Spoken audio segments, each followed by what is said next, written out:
नमस्कार, मैं हूं आशीष और आप देख रहे हैं आशीष कॉमर्स क्लासेस। मेरे प्रिय साथियों, हम लोग अपने वीडियोस में बात कर रहे हैं क्लास 11th यूपी बोर्ड की, और जिसमें हम लोग लेखांकन को बहुत ही विस्तार से समझने का प्रयास कर रहे हैं। आप सभी के कमेंट्स को हम लोग लगातार पिकअप करते हुए आप सभी के प्रश्नों का आंसर भी दे रहे हैं। और इसके साथ मैंने आप सभी को बताया था कि हमारे चैनल पे मात्र 119 रुपए में आप सभी के लिए अकाउंटिंग का पूरा कोर्स अवेलेबल है। आप लोग जाके वहां पे पढ़िए, समझिए, जानिए, आपको बहुत सारी बातें वहां पे सीखने को मिलेंगी। और उस कोर्स को जो आप लोग ज्वाइन करोगे तो आपको लगेगा सच में कि भाई साहब, जो आपने 119 रुपए पे किया है उससे कहीं ज्यादा वर्थ का वह कोर्स आपको मिलेगा। तो मैं आपको यह गारंटी दिलाता हूं। यहाँ पे हम लोग बात करेंगे लेखांकन की अवधारणाओं के बारे में, लेखांकन के सैद्धांतिक आधार के बारे में, जो हमारा चैप्टर नंबर 2 है इस किताब का, यानी आरसी अग्रवाल का। तो हम लोगों ने पहले समझा हुआ है कि लेखांकन के सैद्धांतिक आधार क्या होते हैं, यानी लेखांकन के सिद्धांतों के बारे में हमने बहुत सारी बातें करी हुई हैं। मीनिंग को समझा, डेफिनेशन को समझा, विशेषताओं को समझा, लेखांकन की प्रकृति के बारे में यहाँ पे कहा गया है। ठीक है, तो लेखांकन की प्रकृति के बारे में यहाँ पे कहा गया है, उसको मैंने समझ लिया हुआ है।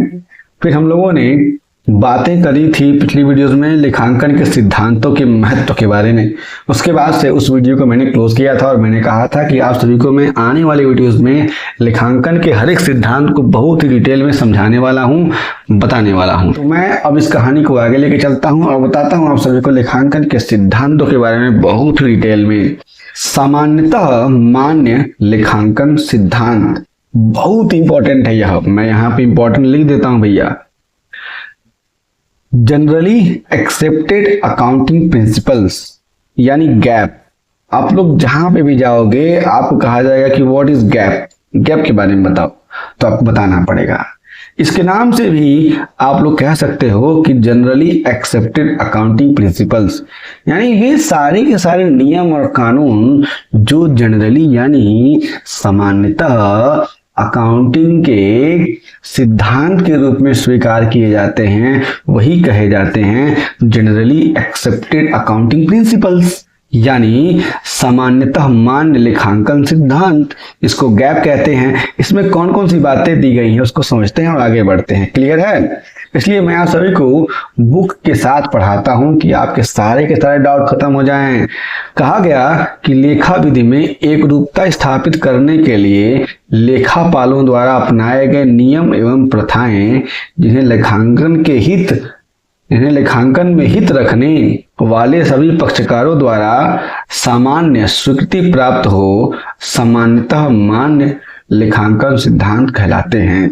अब हर एक पॉइंट को यहाँ पर पॉइंट करते हुए मैं आप सभी को बताऊंगा। कहा गया कि लेखांकन में एक रूपता स्थापित करने के लिए, एक रूपता का मतलब क्या हो जाएगा। अब मान लीजिए कोई भी संस्था है, वह अपने हिसाब से अपने प्रिंसिपल को फॉलो करते हुए अकाउंटिंग कर रही है, और कोई और संस्था है वो अपने हिसाब से अकाउंटिंग कर रही है। मान लीजिए मैं कहता हूं कि हमारे पास टाटा मोटर्स हैं और इसके अलावा हमारे पास मारुति सुजुकी है। दोनों ऑटोमोबाइल्स की कंपनियां हैं, दोनों गाड़ियां बनाती हैं। अब दोनों कंपनियां अपने अपने हिसाब से अकाउंटिंग करेंगी, अपने अपने नियम को फॉलो करेंगी, तो क्या होगा, एक रूपता आएगा। जब फाइनेंशियल स्टेटमेंट यानी फाइनल अकाउंट बनेगा तो कहीं से भी कभी भी एक रूपता नहीं आएगी, और जो सामने वाले पक्षकार हैं, जो लोन देने वाले हैं, जो बैंक हैं, उनको बहुत प्रॉब्लम होगा अकाउंटिंग को वहां पर देखने में, समझने में, जानने में। इसलिए कहा गया है कि लेखांकन में एक रूपता स्थापित करने के लिए कि हर कोई व्यक्ति, हर कोई संस्था जो भी लेखांकन के अंतिम विवरण यानी फाइनल अकाउंट को प्रस्तुत करेगी, वह अकाउंट का फाइनल स्टेटमेंट एक तरीके से आए, एक रूप होकर के आए। इसके लिए लेखापालों द्वारा अपनाए गए नियम एवं प्रथाएं, और इस बात को करने के लिए यानी एक रूपता स्थापित करने के लिए जो अकाउंटेंट हैं, यानी लेखापाल हैं, अकाउंटेंट के द्वारा जो भी नियम और प्रथाएं अपनाई गई हैं, जो भी नियम अपनाए गए हैं, और प्रथाओं का मतलब होता है कि पहले से चली आ रही बातें, यानी पहले से चली आ रही वे रीतियां, उनको जिन्हें लेखांकन में हित रखने वाले सभी पक्षकारों द्वारा सामान्य स्वीकृति प्राप्त हो। ठीक है, कहा गया कि जो भी एक व्यक्ति है जिसका नाम है अकाउंटेंट, वो अकाउंटेंट कर क्या रहा है, वो चाहता है कि जो भी फाइनल अकाउंट आए उसमें एकरूपता स्थापित हो जाए, यानी सारे के सारे फाइनल अकाउंट एक तरीके से बने। यहाँ पे कहा गया इसके लिए वह जिन नियमों और कानूनों को अपनाता है और जिन नियमों को सभी पक्षकारों द्वारा सामान्य स्वीकृति प्राप्त है। और वे पक्षकार कौन कौन से हैं? वे पक्षकार हो सकते हैं बैंक, वे पक्षकार हो सकते हैं क्रेडिटर्स यानी लेनदार, और भी तमाम तरह के इंस्टीट्यूशंस हो सकते हैं जो कंपनी के बिजनेस के हित के बारे में सोचते हैं, क्योंकि अगर कंपनी का बिजनेस का हित नहीं होगा तो उनका भी हित नहीं होगा, क्योंकि उन्होंने बिजनेस में पैसे इन्वेस्ट किए होते हैं। ठीक है, तो उनके द्वारा सामान्य स्वीकृति प्राप्त है। ऐसे ही सिद्धांत कहे जाते हैं सामान्यतः मान्य लेखांकन सिद्धांत, यानी जनरली एक्सेप्टेड अकाउंटिंग प्रिंसिपल्स। देखिए, मैं आप सभी को हर एक बात को डिटेल में बताने वाला हूं, इसलिए आप लोग ध्यान से समझिए, जानिए। ठीक है ना, आगे चलते हैं। कहा गया कि ये स्थिर प्रकृति के नहीं होते, यानी एक जैसे नहीं होते, यानी इनमें स्थिरता नहीं होती। यानी कहने का मतलब है कि इनमें एक जगह होने या फिर एक जैसा होने के गुण नहीं पाए जाते। ठीक है, उपभोक्ताओं की आवश्यकताओं, अगर कोई कस्टमर है उसकी क्या आवश्यकता है, वैधानिक, आर्थिक एवं सामाजिक वातावरण से आवश्यकता अनुसार परिवर्तित होते हैं। ऐसा नहीं है कि एक ही नियम कानून हर व्यक्ति पे लागू हो जाएगा, इसलिए बहुत सारे नियम कानून हैं, बहुत सारे रूल्स हैं, रेगुलेशंस हैं जो प्रिंसिपल के रूप में यूज किए जाते हैं, सिद्धांत के रूप में यूज किए जाते हैं।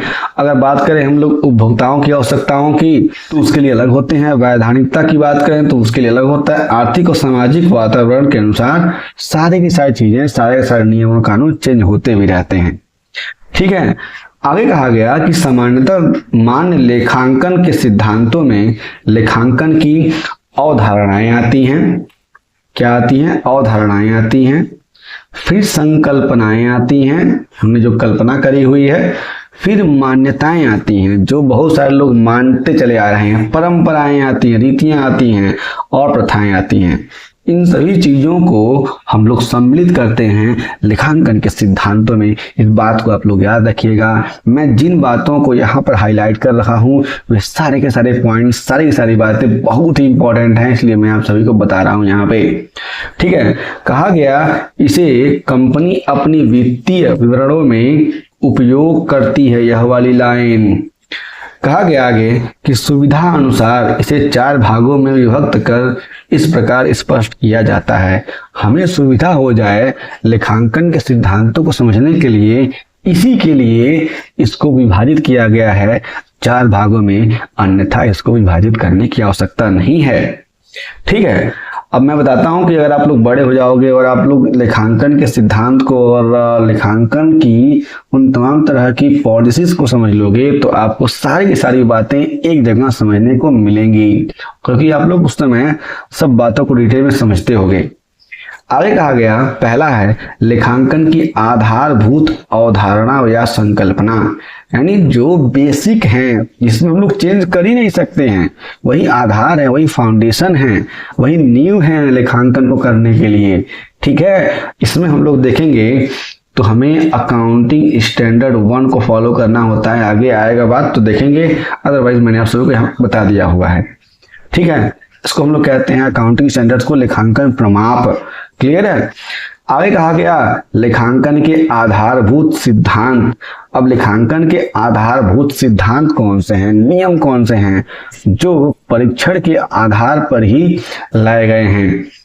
तीसरा है लेखांकन के आधारभूत परिवर्तनीय सिद्धांत, जो आधारभूत सिद्धांत हैं लेकिन परिवर्तन में हैं, जिनको परिवर्तित किया जा सकता है। और अंतिम होता है लेखांकन प्रमाप, और लेखांकन प्रमाप की बात यहाँ पे की गई है। तो मेरे प्रिय साथियों, ये सारी की सारी बातें आप सभी के लिए बहुत इंपॉर्टेंट हैं, और यहाँ पर हमने समझा हुआ है कि सामान्यतः मान्य लेखांकन सिद्धांत क्या है और इनके प्रकार कौन कौन से होते हैं, इनको कितने प्रकारों में बांटा गया है। अब यहाँ पे मैं इस वीडियो को शॉर्ट रखते हुए खत्म करता हूँ और आगे आने वाली वीडियोस में हम लोग पहले को समझेंगे, लेखांकन की आधारभूत अवधारणा या संकल्पना को, यानी बेसिक कॉन्सेप्ट्स ऑफ अकाउंटिंग को समझेंगे, फिर आगे बढ़ेंगे। यदि आपके पास कोई प्रश्न है आप लोग हमें जरूर बताइएगा। आपके सभी प्रश्नों का आंसर हम लोग जरूर करेंगे। अपना ख्याल रखिए, पढ़ते रहिए, फिर से मिलेंगे, तब तक के लिए जय हिंद, गुड बाय।